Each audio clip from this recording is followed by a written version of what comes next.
Caro presidente, senador Rubens Figueiró, queria cumprimentá-lo, agradecer a cortesia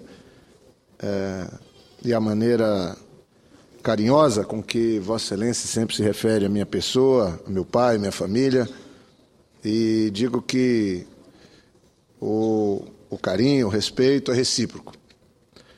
Senhor presidente, eu queria aproveitar esse espaço da minha inscrição nessa sexta-feira, além de cumprimentar a todos que nos acompanham pela TV Senado, pela Rádio Senado, nesse último dia de trabalho aqui no Senado dessa semana, queria celebrar daqui da tribuna algo que ocorreu na nossa querida Cruzeiro do Sul, no Acre. Ontem, lamentavelmente, não pude me fazer presente, o governador Tião Viana entregou para Cruzeiro do Sul, para a população de Cruzeiro do Sul, para a cultura de Cruzeiro do Sul, a nova biblioteca. É um prédio fantástico. É parte de um projeto nosso que vem já de algum tempo no Acre, que é de criar uma rede de bibliotecas no estado. O Acre tem 22 municípios. Criar uma rede de bibliotecas públicas no estado inteiro. E essas bibliotecas, para nós, elas têm que trazer conceitos consigo. Não só o conceito clássico, convencional, que já seria suficiente. E ontem foi entregue uma das mais completas bibliotecas da Amazônia brasileira, lá em Cruzeiro do Sul, no centro da cidade, do lado da catedral. A escolha do terreno, lembro bem, eu ainda estava envolvido no governo, ainda era governador, nós procuramos compatibilizar, pegar um prédio antigo da cidade, que simboliza a arquitetura, a história do povo de Cruzeiro do Sul, e foi feito ao lado dele, além da restauração desse prédio, um prédio que usa os recursos da modernidade arquitetônica de hoje. Fiz uma postagem na minha fanpage ontem, parabenizando a população de Cruzeiro do Sul, o governador Tião Viana, e hoje venho à tribuna do Senado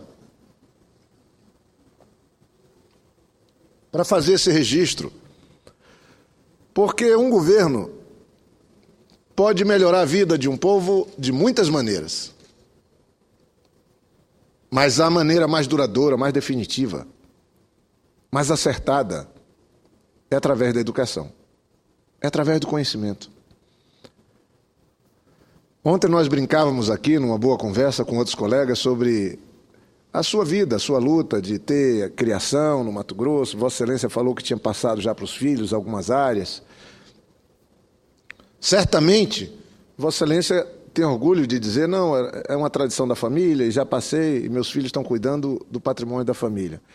Mas não tenho dúvida que o maior e melhor patrimônio que Vossa Excelência tem passado para os seus filhos, para os seus herdeiros, é o conhecimento. É o ensino. Esse é um patrimônio valoroso, porque está individualizado dentro de cada um. E assim é do simples cidadão àquele que tem as melhores condições materiais. Todos nós, o que nós podemos passar de melhor para os nossos filhos é o conhecimento.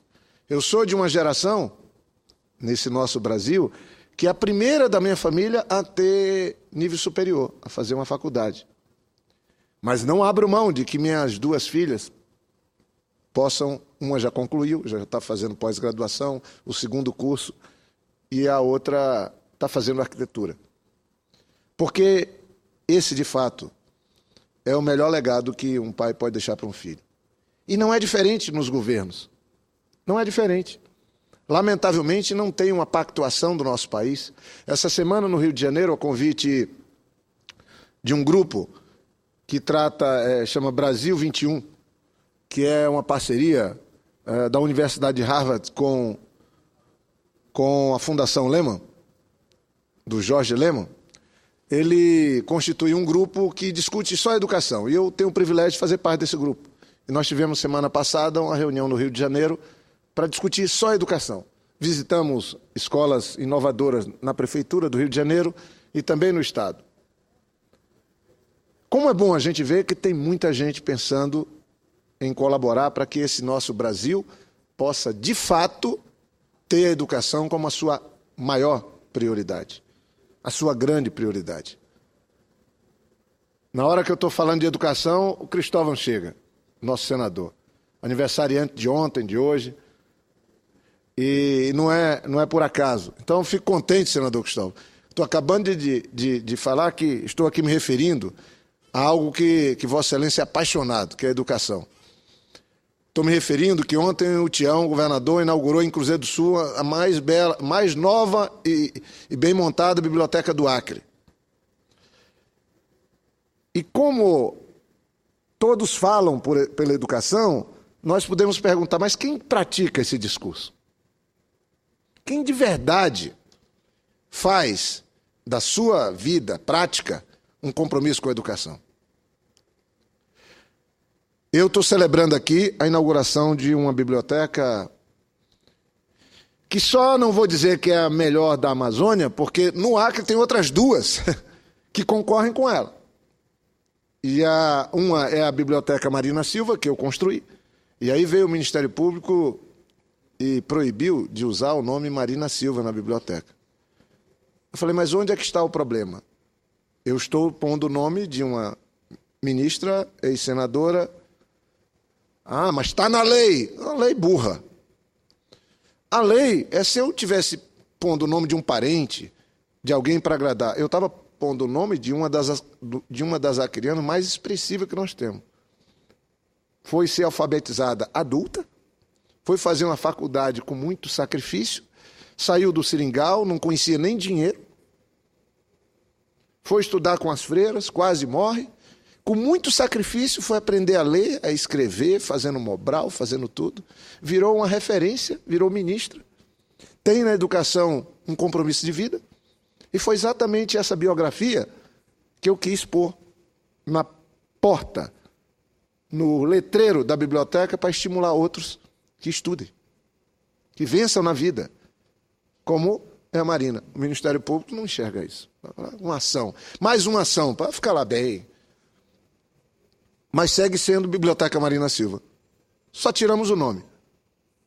Tinha feito lá um acervo contando exatamente essa história, de que a educação é que fez a Marina ser o que é hoje. Foi a educação, não foi outra coisa. A educação fez a Marina o que ela é hoje. E essa biblioteca Marina Silva, Biblioteca da Floresta, é um conceito de cima e embaixo, senador. Você entra, ela tem sempre exposições, ela tem uma conexão e usa a rede mundial de computadores, e eu digo a vocês, sem medo de errar, não há no Brasil uma biblioteca parecida com aquela que temos em Rio Branco, que eu tive a honra de, com a equipe toda, com o governador Binho, que era meu secretário de Educação, de fazer. Só que depois que nós fizemos essa, nós falamos, agora nós temos que fazer outra, senador Cristóvão. E aí começou a ser concebida no meu governo e foi concluída no governo do Binho.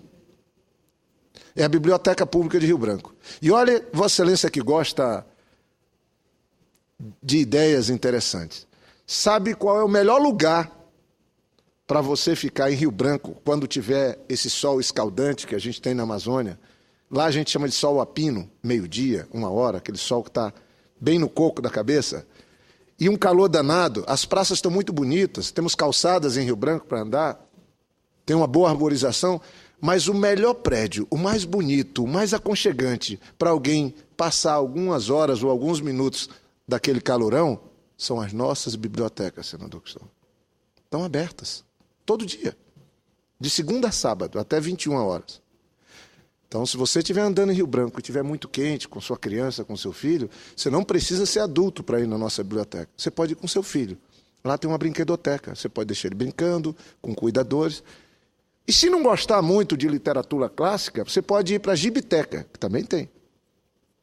Pode botar as pernas num puff, sentar numa cadeira muito confortável e esperar o calor passar para depois seguir sua vida. Isso para pobre e para rico. O melhor espaço que nós temos na cidade de Rio Branco são espaços ligados à educação, à cultura. Isso é um conceito.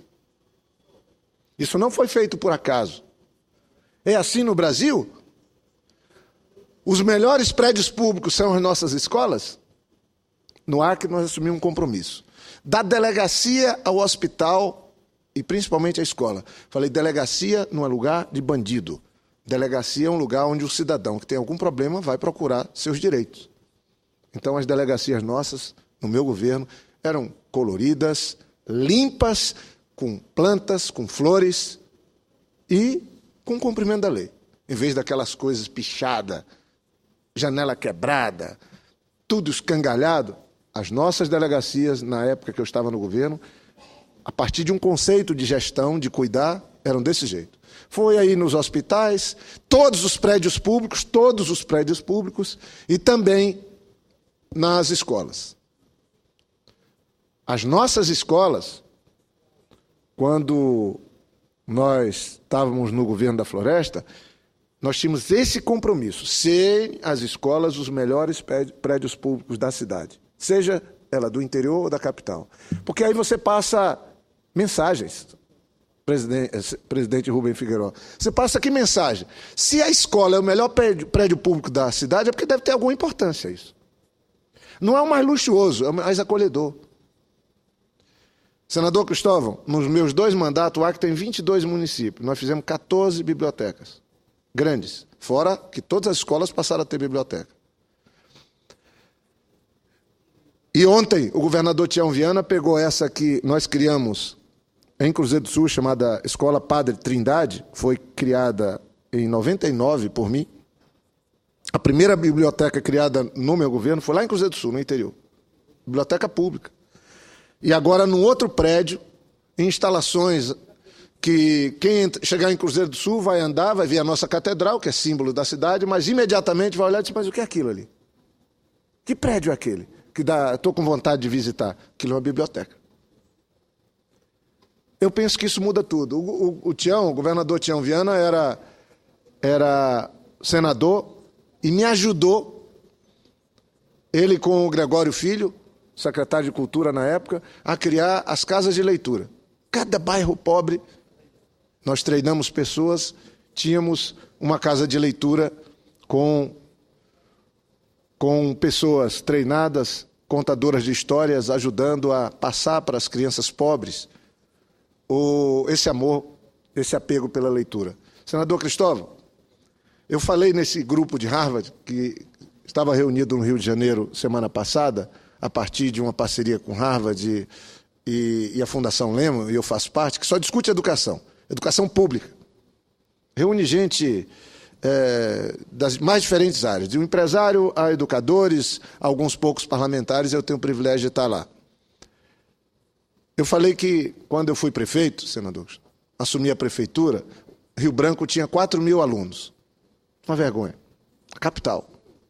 Na rede pública municipal. Era mais barato, senador Cristóvão, matricular todas as crianças, as 4.000, na melhor escola privada da cidade, que era o Colégio Meta na época. Eu digo, bem, se eu matricular todos os 4.000, Binho, nós matricularmos na escola mais cara, vai sair mais barato para a prefeitura e melhor para os alunos, porque o nosso é de péssima qualidade e muito caro. Aí nós botamos a componente econômica, nós dois. Falamos, não, quando nós terminarmos esse mandato de prefeito, a escola tem que ser boa e barata. E viável economicamente. Pensar em escola viável economicamente, mas não pode pôr a componente do dinheiro. Por que não? Por que uma escola tem que ser ineficiente? E sabe por que ela era ineficiente, senador Cristóvão? Porque uma parcela enorme dos professores não estava na sala de aula. Estava agregada em gabinete de políticos, estava agregada na administração, e você tinha uma relação de aluno-professor que era pouco maior do que 10 alunos para cada um professor. O problema é que essa é uma relação fantástica. Numa escola integral, já imaginou? Você tem um professor para cada 10 alunos? Seria fantástico. Mas não era essa relação. É por faltava professor nas escolas e sobrava nas atividades que nunca foram fim da educação. Então, nós começamos um trabalho também de fazer uma grande transformação. Lembro bem que o Binho contratou o Toinho, chamou consultores, começou um profundo debate para fazer o plano decenal da educação em Rio Branco. na Prefeitura de Rio Branco. Ou seja, planejar, estabelecer metas, objetivos. Isso é o papel de um bom gestor. Pôr essas metas, esses objetivos no tempo. Fazer as contas de quanto de investimentos e tomar decisão política. Nós conseguimos, na Prefeitura de Rio Branco, em 93, começamos a fazer as grandes transformações que o Acre vive hoje. Em muitas áreas, cuidando da cidade, mas tendo a educação também como uma prioridade. Quando saí, nós tínhamos perto de 12 mil alunos na rede pública municipal. A relação de alunos para professor estava em 25 alunos para cada professor. E a grande maioria dos professores estava na sala de aula. Mas aconteceu algo que eu contei na semana passada, nesse debate sobre educação no Rio. Um dia, estou no gabinete na prefeitura e o governador Binho, na época secretário municipal de educação Binho, chega e diz: Jorge, nós estamos com um problema.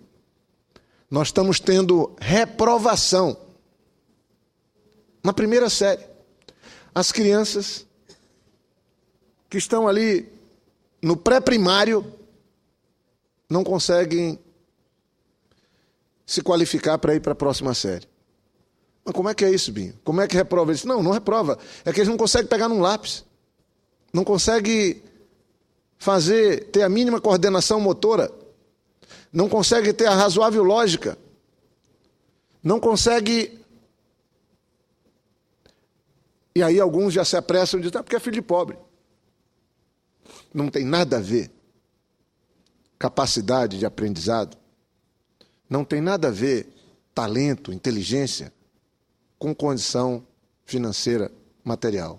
Agora, tem tudo a ver, sim, uma criança mal alimentada, mal cuidada, e sem acesso a alguns recursos que a criança do incluído, bem alimentada, bem cuidada e com acesso a uma série de bens materiais, ela entra numa vantagem danada. E a identificação maior que nós tivemos, senador e presidente Rubem Figueiredo, é que nós precisamos fazer uma busca de saber quem eram aquelas crianças que estavam tendo dificuldade de passar da primeira série, do pré-primário, para a série seguinte. E com o Binho falando: não são 4 mil só? Vamos saber quem são essas crianças. E fomos fazer uma pesquisa. E quando a pesquisa foi feita, a grande maioria dessas crianças que não tinham condição, depois de um ano, de acessar uma progressão na sua formação, eram filhos de analfabetos. Agora, vamos aqui, a gente não consegue raciocinar, mas numa casa que o pai e a mãe são analfabetos, tem papel?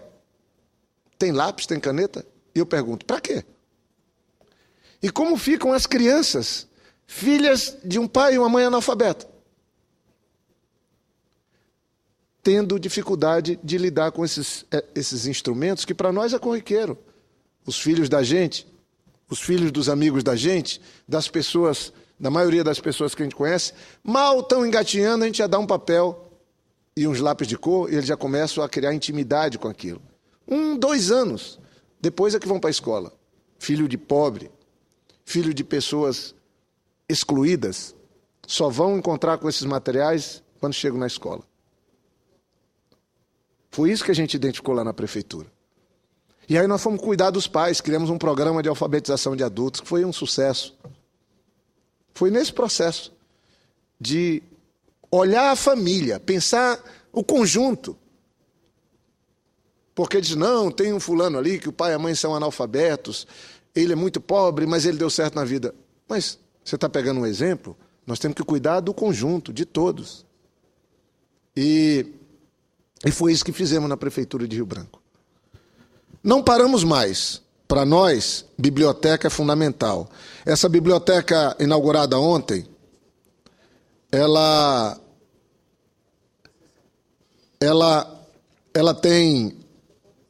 recebeu um investimento de 7 milhões de reais. Então, queria cumprimentar o governador Tião Viana. Esse é um recurso do PROACRE, foi ainda negociado na época do governador Binho, mas toda a parte de acervo mobiliário e equipamentos foi feita agora no governo Tião Viana.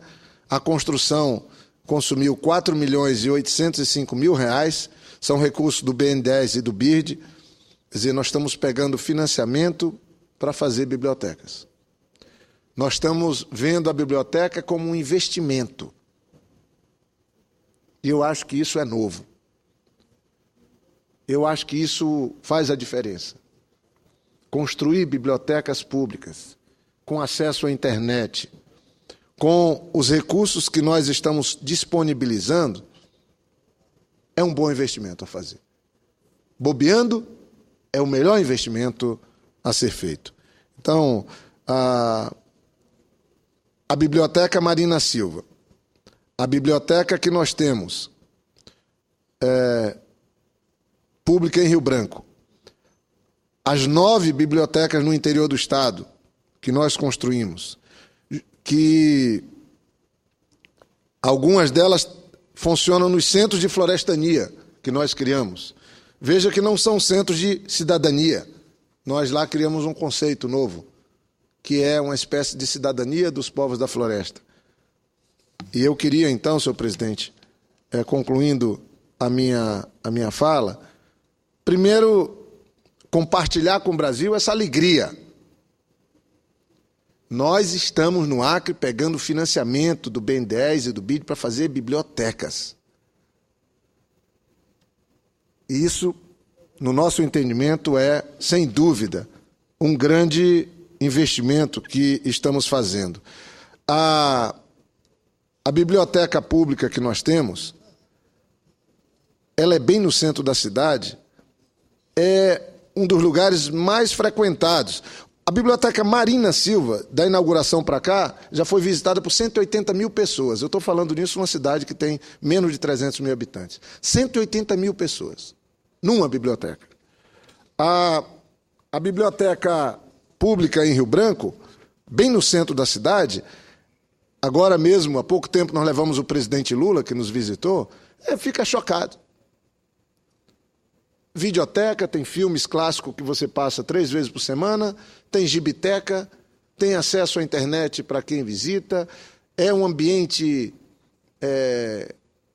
eu diria, eu não gosto dessa palavra, mas é um ambiente luxuoso.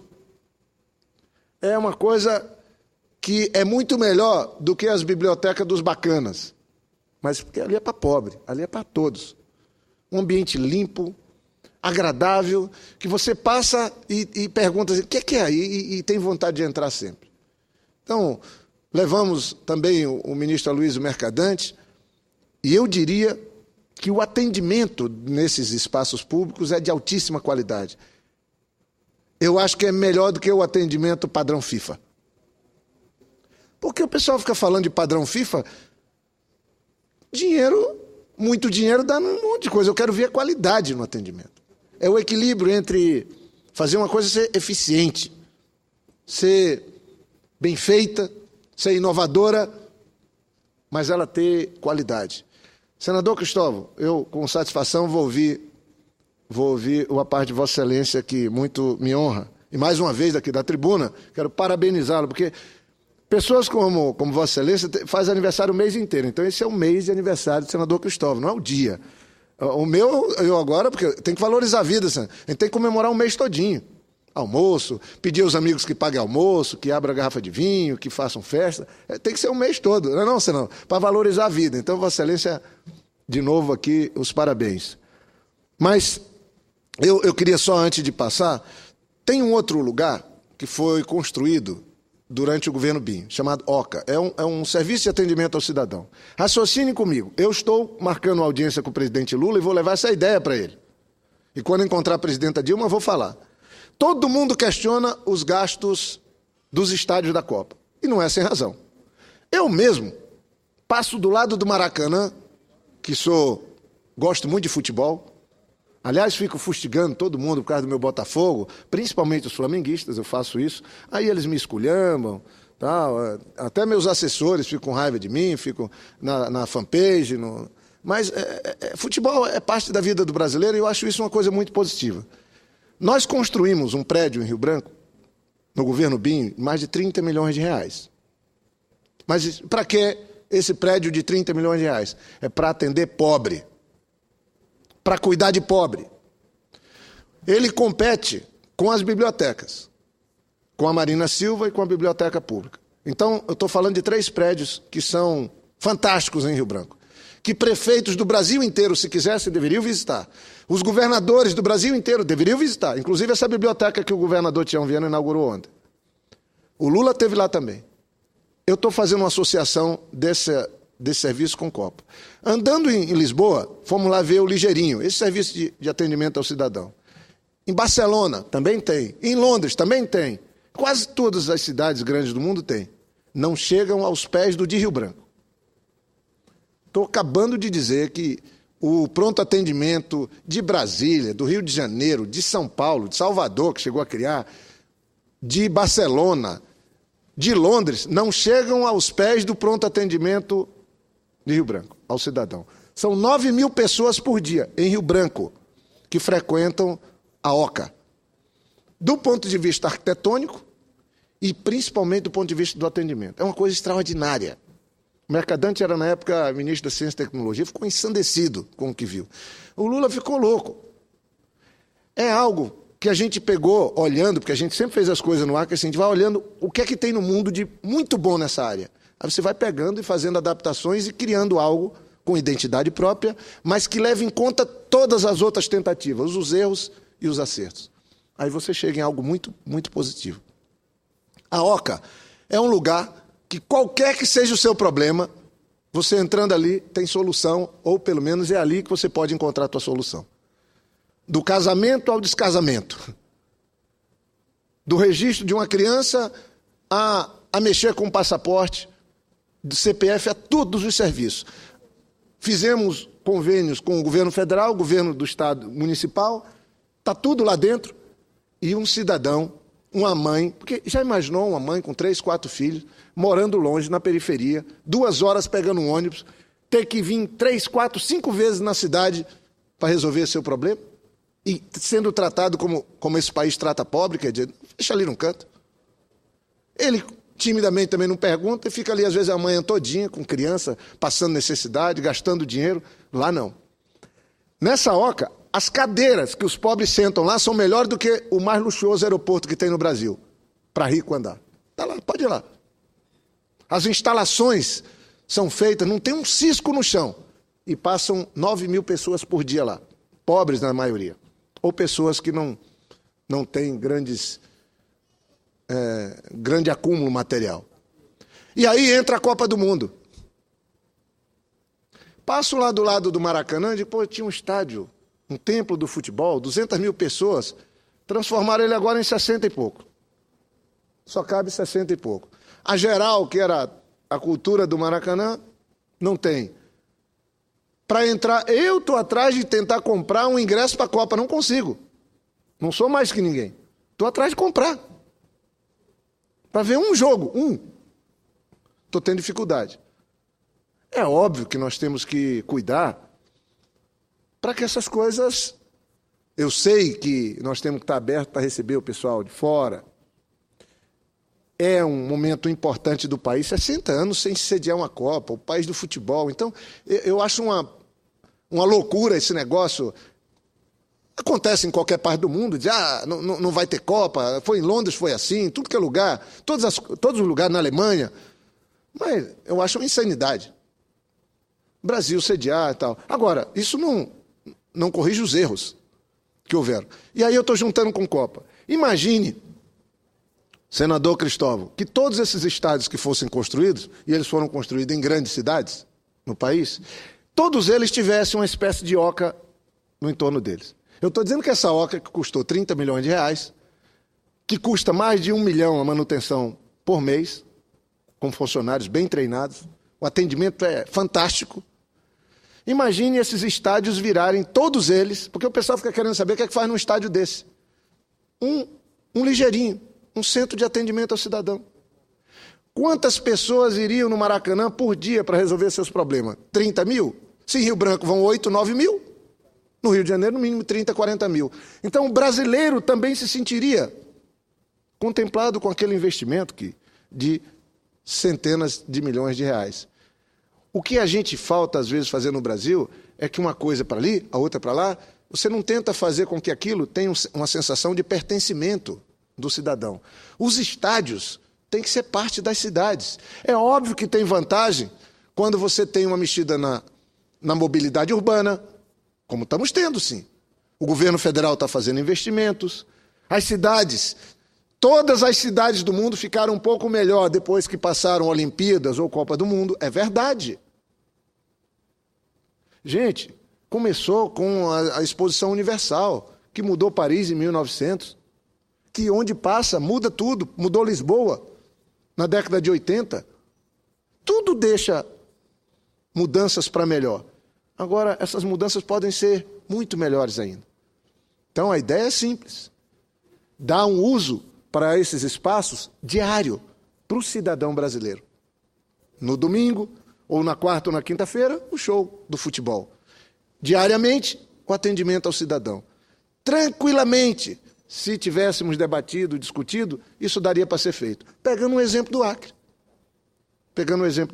Então, senador Cristóvão, eu estou aqui celebrando essa inauguração que fizemos ontem, 7.866.000 do BNDES, do BID, Banco Mundial, que eu chamo de o melhor investimento, porque é dinheiro para a educação. Imagine a cultura da leitura na Finlândia, o per capita de leitura, 25 livros por ano, por habitante. Depois fico achando que a Finlândia disputa os primeiros lugares em educação por acaso. Tem uma cultura do conhecimento. Os Estados Unidos, que compete muito, os Estados Unidos têm uma cultura que é de transformar conhecimento em negócio.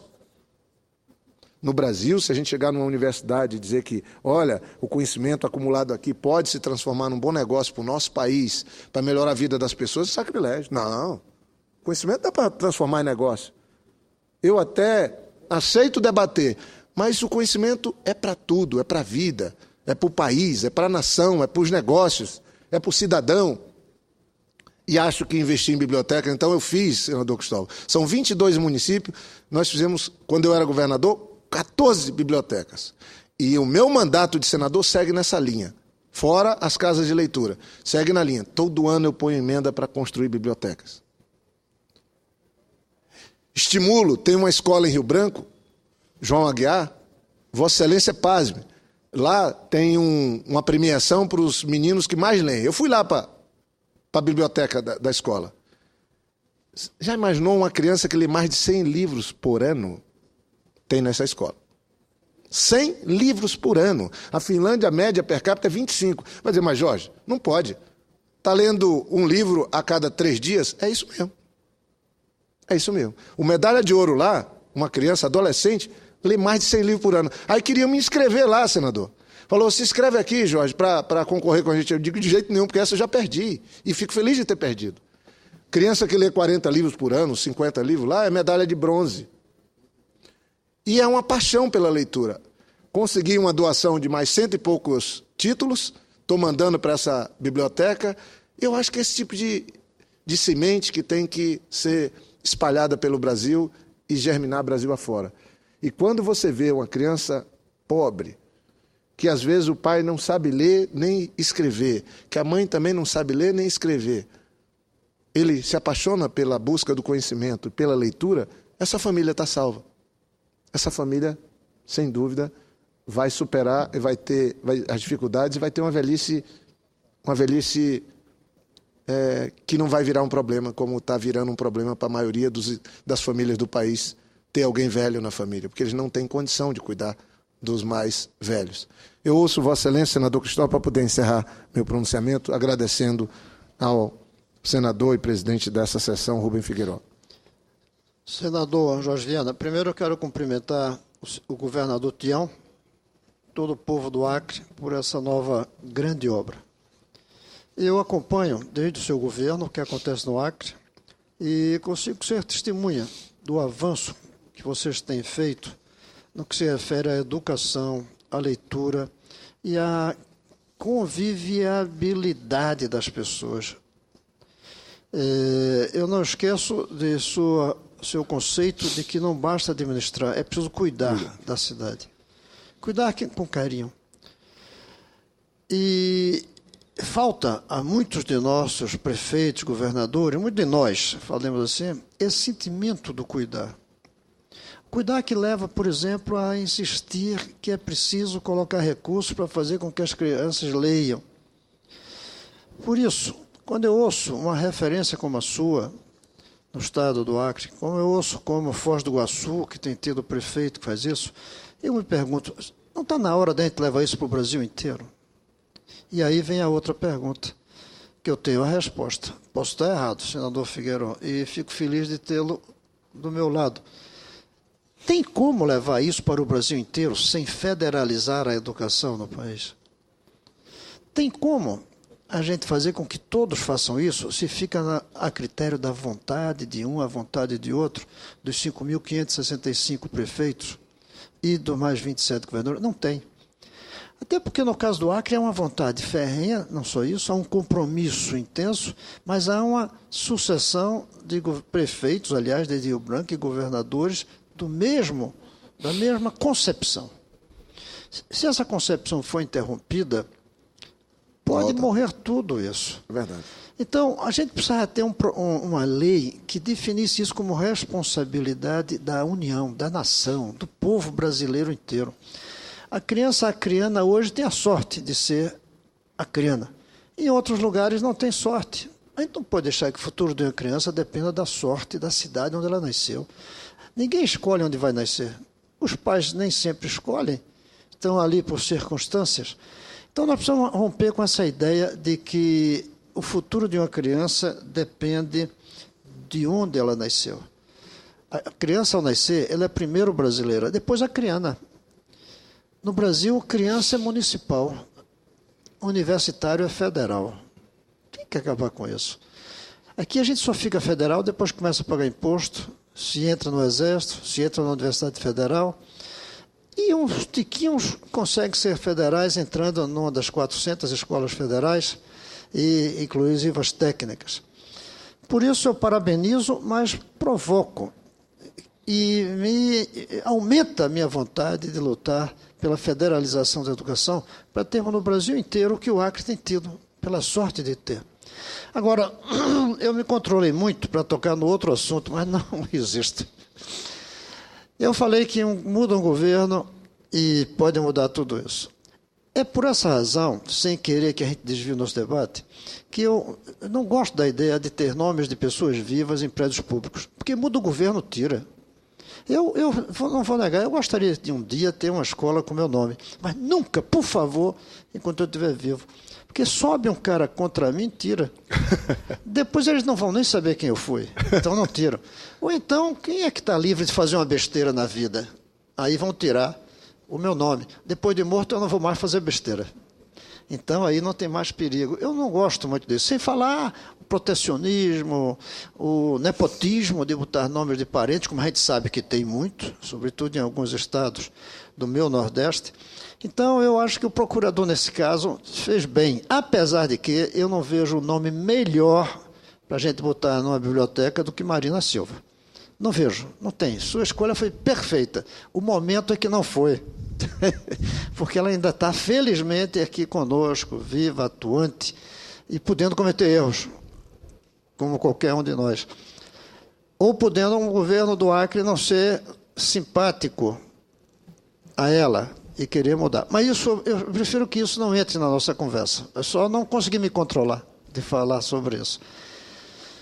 Eu quero falar daquilo que eu comecei, da ideia de que é parabenizar vocês, dizer que eu acompanho Nada disso que o senhor está falando é conversa, tudo isso é fato. Vossa Excelência fato. esteve lá, inclusive, na Escola Armando Nogueira, lá, já quando era vi ministro. aquilo, sei, leio os indicadores, o salto que o Acre deu. Era o último lugar, era agora o último, disputa lá, tá pelo lá menos entre os 7 e 8. O Acre mostra que é possível, mas eu temo que não dá para ficar esperando surgirem governadores que tenham essa visão de você e governadores que consigam manter o mesmo projeto um ano depois do outro, eleição depois da outra.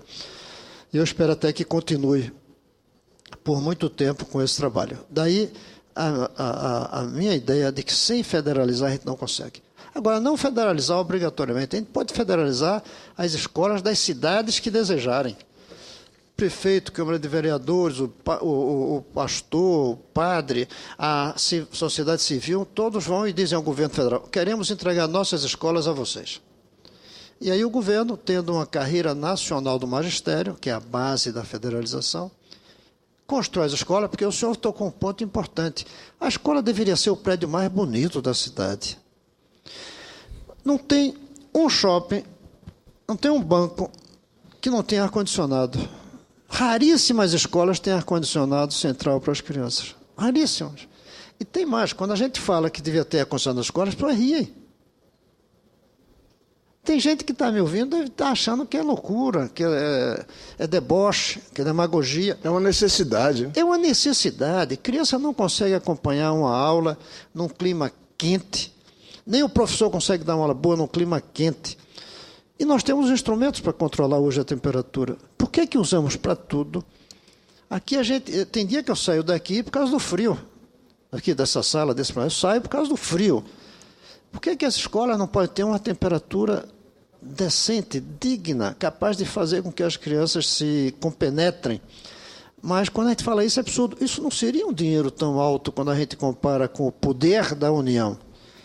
É alto comparado com o poder dos prefeitos. Isso é difícil fazer isso. Por isso não dá para deixar nas mãos dos prefeitos, que são pobres e desiguais. São dois problemas. As prefeituras são pobres por causa da política fiscal, mas elas são desiguais. O que quer dizer que se a gente mudasse a política fiscal, por exemplo, vamos supor que não houvesse governo federal, todos os impostos ficassem na cidade. As cidades pobres iam continuar pobres.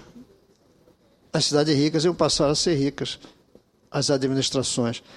A União é quem distribui o que o país produz.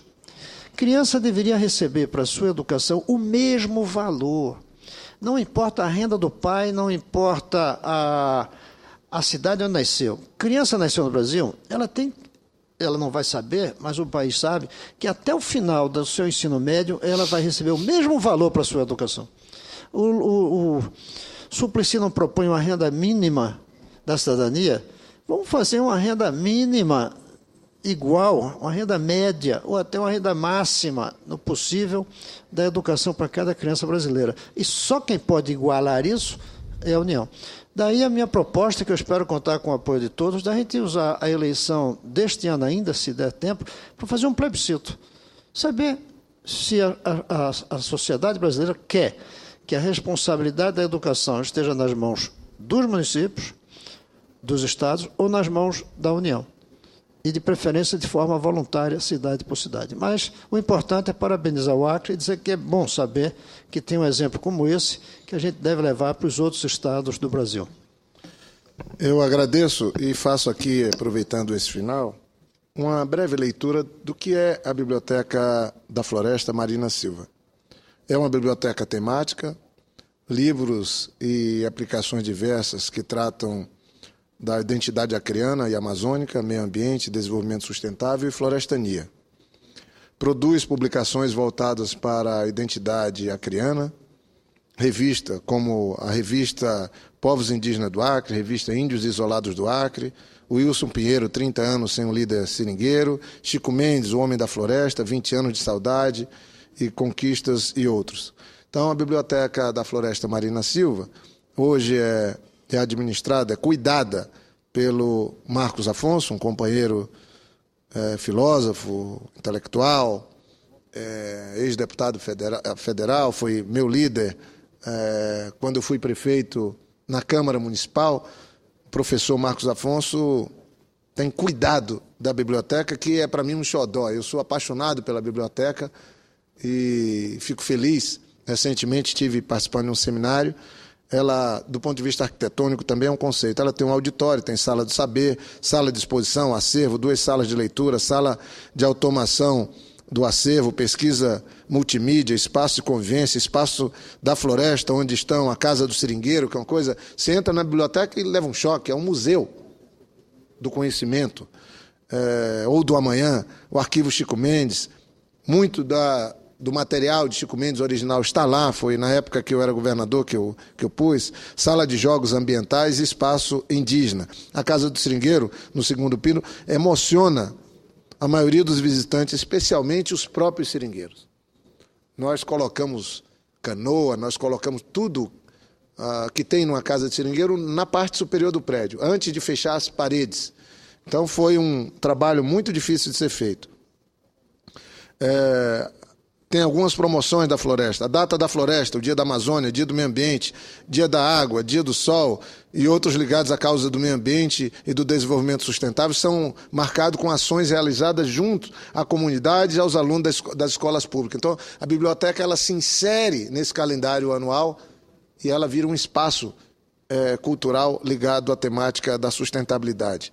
A nossa ideia na criação dessa biblioteca era que ela virasse uma referência conceitual para o mundo inteiro, do ponto de vista da sustentabilidade e de algo que seja a expressão da acrianidade nossa. Diálogo entre saberes, palestras e debates, grupos temáticos. A Biblioteca da Floresta apoia 10 grupos que se reúnem e realizam atividades na instituição, filosofia, cinema, história, radioamadorismo, astronomia. Isso é a vida da Biblioteca da Floresta. Programa de imersão ao Novo Tempo e espaços originais, em parceria com a Sociedade de Filosofia, a Biblioteca da Floresta realiza oficinas na floresta, nos seringais, com jovens, especificamente. Então, esse é um aspecto. A Biblioteca Pública de Rio Branco foi inaugurada num prédio novo também, começou a ser discutida no meu governo, mas foi o Binho inaugurou em 2008, o governador Binho. Tem um acervo de 80 mil exemplares de livro, CDs, DVDs, e também histórias de quadrinho e audiolivros. Ela é totalmente adequada para receber pessoas com mobilidade reduzida, todas as 3 bibliotecas, tem acervo em braille.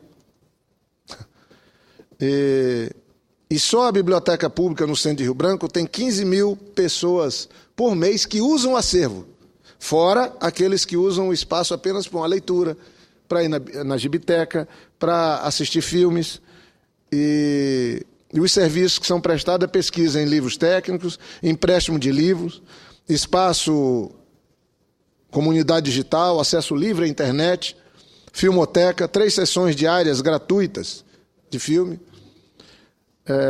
história de quadrinho, tem um espaço, uma gibiteca, espaço para criança, leitura infanto-juvenil, empréstimo de livro, prática de estímulo à leitura com profissionais especializados, oficinas próprias de recuperação de livro e funciona de segunda a sábado, de 8 às 21 horas.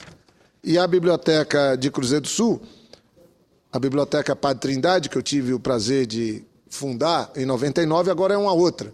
E, mais uma vez, parabenizo o governador Tião Viana.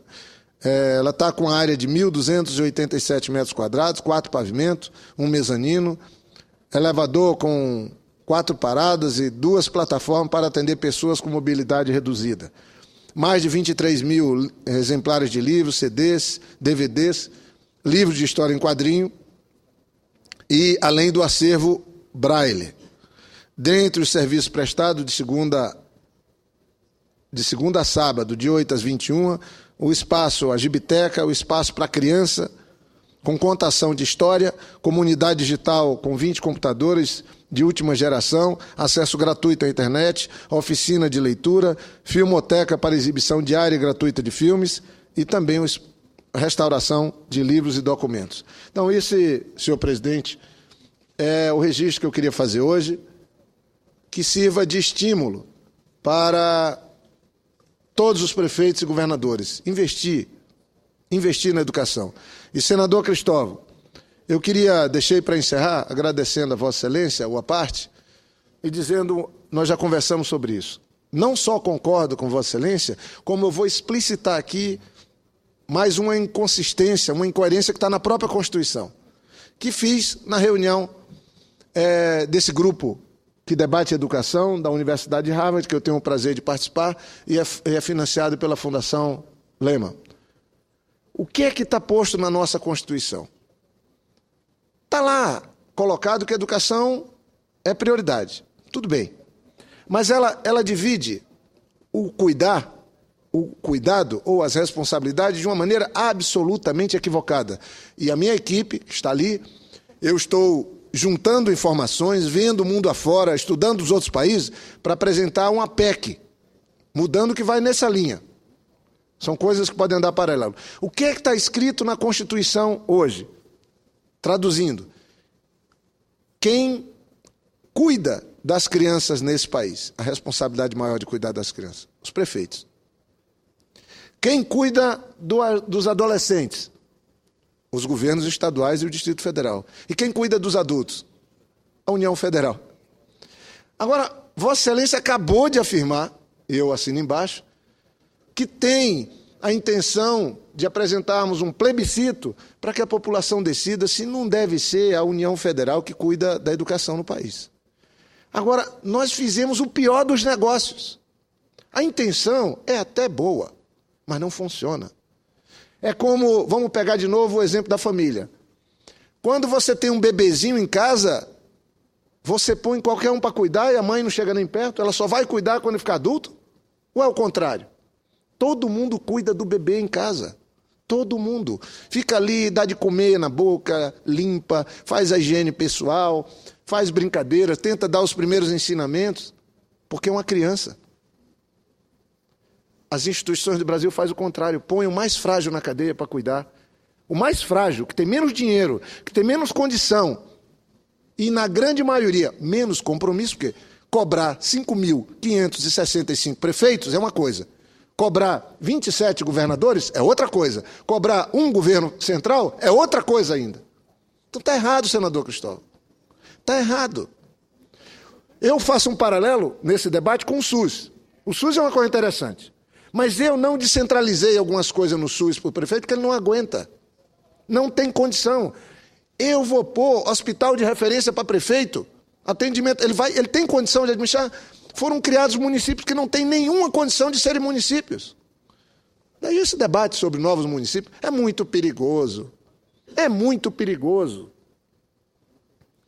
Nós criamos municípios que não têm condição de ser municípios. São pagadores de vereadores e de prefeitos. E só. Não tem recurso para fazer o básico de um prefeito, que é limpar a cidade, cuidar das vias públicas e fazer com que a cidade funcione. Nem falei de educação e saúde, que teria que ser a base da base. Então, senador Cristóvão, eu concluo dizendo isso. Não acredito. O SUS cria pelo menos as comissões tripartite, cria mecanismo de fiscalização se o que o prefeito tem a responsabilidade de fazer no sistema SUS, que é o Sistema Único de Saúde, é muito mais avançado que o nosso sistema de educação. Tem comissão tripartite para ver se o dinheiro está sendo aplicado, para ver se as coisas estão acontecendo. E na educação? Cadê a comissão tripartite? O prefeito tem lá um recurso, carimbado, gasta pintando escola, fazendo escola sem nenhuma condição de funcionalidade, sem currículo, sem professores formados.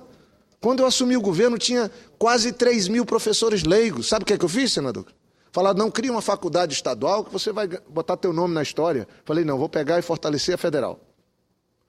Gastei mais de 130 milhões de reais naquela época, pondo dinheiro. Tive reação da própria universidade. Alguns professores não queriam.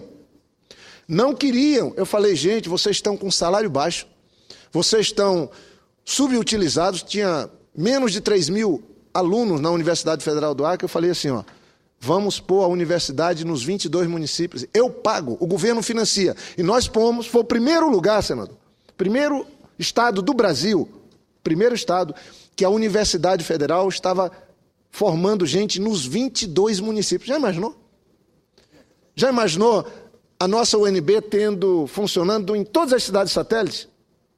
Formando jovens. E o que é que eu fiz? A desculpa é que eu estava formando os professores, porque tinha 3 mil professores leigos. Leigos é aquele que não tem diploma nada. E aí a gente abria vagas para a comunidade. Boa parte dos municípios do Acre, eram 8 quando eu assumi dos 22, não tinham 2º grau. O ensino médio não tinha na sede. E eu fui pôr a faculdade lá. Não tinha pessoas com nível superior para assumir um cargo na prefeitura ou assinar um documento que exige uma formação superior. O que é que houve? O Acre tem uma formação enorme, os nossos professores, todos, com formação de professor com nível superior. Agora saiu uma turma indígena, que era o nosso sonho maior, formar professores indígenas, que sempre formamos através da CPI, que é a Comissão Proíndio, uma ONG, com convênio com ela, agora também com nível superior. Então, nós formamos todos os professores do Estado e, certamente, melhorou com isso o salário, melhorou a qualidade do ensino e a gente esparramou, pelo menos, uma melhora na educação em todo o Estado. Todos os lugares, as comunidades rurais têm ensino médio, todas as importantes comunidades rurais no Acre. E eu não acredito que os prefeitos teriam condição de fazer isso. Então eu financiei a formação de todos os professores dos municípios. Foi o governo que financiou, o governo do Estado.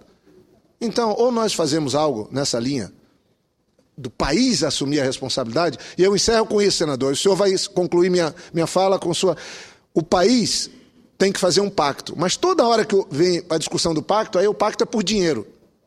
Eu acho que o dinheiro tinha que ser o segundo elemento. O pacto tem que ser um compromisso político. O país vai mudar o patamar da educação. Em tantos anos, daqui para ali, nós vamos querer estar nessa condição daqui a 10 anos, na outra daqui a 20, daqui a 30. Aí para isso entra salário de professor, entra piso de educação, entra tudo. Mas esse pacto é político. Porque se botar o dinheiro primeiro, não vai ter pacto nunca. Mas eu quero ver quem é que tem a coragem de fazer esse pacto político na nação brasileira pela educação. Eu acho que isso que nós devemos perseguir. Com a palavra, Vossa Excelência, para concluir meu discurso. Eu creio que a palavra pacto da sociedade brasileira foi correta. Aí eu acredito. Agora, eu não acredito em pacto dos governadores, dos prefeitos, do presidente, como entidades administrativas. Não funciona. Assinam e esquecem. Já fizemos diversos pactos. O primeiro pacto pela educação, eu me lembro que eu assisti a reuniões, eu era reitor. Isso foi em 85. A Unicef promoveu. Porque cada um vai embora. Agora, se a gente junta toda a sociedade brasileira, como fez a Irlanda foi uma reunião dos líderes, durante 3 semanas, se reuniram no Castelo de Cork, os líderes sindicais, empresariais e políticos. O que fazer com o dinheiro que vai entrar no país com a Comunidade Econômica Europeia? E decidiram educação, saúde, ciência e tecnologia. A partir daí, muda governo, muda presidente, muda primeiro-ministro e continua. Quando eu estive lá para ver isso, senador Rubem, eu cheguei para o nosso embaixador, Stélio, era então embaixador do Brasil, e disse, eu quero ir lá nesse lugar. Eu quero ver o lugar. Isso tinha sido nos anos 70. Mas eu queria ter o sentimento. Ele disse, não adianta, é muito longe, você vai ficar aqui só 3 dias. Tinha um mapa na parede, eu disse, mas, embaixador, olha esse mapa aqui não tem nada longe. Ele disse, não é longe, vai levar 4 horas de viagem. Eu disse, mas olha esse pedacinho aqui. Ele disse, as estradas são muito ruins. Eu aí perguntei, como é que a Irlanda, que hoje tem uma das melhores educações do mundo, tem estradas ruins? Ele disse, é por isso. Colocaram todo o dinheiro em educação. Agora estão fazendo as estradas. Esse é o pacto que eu gostaria de ver no Brasil, de protelar algumas coisas para resolver a educação. Mas o executor do pacto não podem ser 5.565. Não vai se conseguir. O executor tem que ser um só. O pacto, o senhor disse bem, da sociedade, não dos agentes administrativos do Brasil. O executor tem que ser, eu creio que a União. E, finalmente, para dizer que eu também sofri isso de reação da universidade. Quando eu era ministro, fiz aquele programa de erradicação do analfabetismo, consegui reservar o recurso e fui às universidades que precisavam de dinheiro e disse, nós vamos repassar 1 bilhão. Naquela época. Naquela época. E vocês assumem a responsabilidade de alfabetizar, eu não me lembro quantos por ano. com os alunos. Bastava 130 alunos, são 4 milhões e 400, 130 apenas que se interessassem em ser alfabetizadores durante um período que a gente resolveria o analfabetismo em 4 anos. E os reitores disseram para mim, analfabetismo não é nosso problema. Nossa função. Eu disse, mas isso vai melhorar a consciência dos seus alunos e vocês vão receber o dinheiro. Não, queremos o dinheiro, mas não queremos a obrigação. O mesmo que aconteceu com o ProUni. O ProUni nasceu de um projeto que eu elaborei como ministro, chamado PAI, Programa de Apoio ao Estudante. Foi entregue na Casa Civil o projeto de lei para mandar para o Congresso. Mas lá, senador Jorge, o aluno beneficiado do ProUni tinha que ser alfabetizador de adultos. Durante 6 horas por semana, durante um semestre apenas. Não era um esforço grande. Melhorava a consciência dele, a capacidade de conhecer gente mesmo do povo, e, ao mesmo tempo, prestava um grande serviço. No processo, entre o PAI virar o ProUni, tiraram isso. Eu acho que, porque dá muito mais voto você dá o dinheiro sem exigir uma contrapartida, do que você dá o dinheiro recebendo uma contrapartida. O que também seria bom para o aluno, porque ele não ficava devendo, ele estava dando um serviço em troca. Então, eu reconheço, as universidades elas viram as costas para a educação de base e ainda constroem um muro entre a educação de base e eles. Um muro que você só salta pelo vestibular. De vez em quando, põe umas escadinhas para facilitar, que são as cotas. Felizmente, colocam as cotas, que é uma escadinha para facilitar pular o muro. Mas só alguns conseguem pular o muro. A universidade, eu acho que esse é um dos grandes problemas. Somos dois, na verdade. A universidade virou as costas para o povo e não aceita conviver com o setor empresarial, que é fundamental. Essas duas coisas, a meu ver, atrapalham, conspiram contra o conhecimento no Brasil. E nos Estados Unidos, aí vai dizer, mas é porque os Estados Unidos estão querendo imitar? Não. Todo o desenvolvimento, por exemplo, na costa oeste americana, na Califórnia, foi tudo em torno das universidades. Claro. Porque elas estavam inseridas e tinham uma missão de educar, de desenvolver conhecimento, de buscar conhecimento e, obviamente, consolidar uma atividade econômica do lado de fora. Finalmente, eu quero agradecer seus cumprimentos pelo meu aniversário, mas dizer uma coisa que o senador Rubem, que é da minha faixa, vai entender. Eu acho que a partir dos 70... Passar rapidinho, Em vez da gente fazer festa para comemorar, eu tenho medo que a festa vire para se despedir. Muito obrigado mais uma vez, parabéns, senador Cristóvão. E sobre a coisa do pacto, isso não deu certo porque foi a Unesco que estava fazendo. Só vai dar certo quando for a nação brasileira mesmo, quando as autoridades, a sociedade, os setores organizados... Agora, o Brasil precisa fazer isso. O Brasil precisa fazer isso. Muito obrigado, senhor presidente.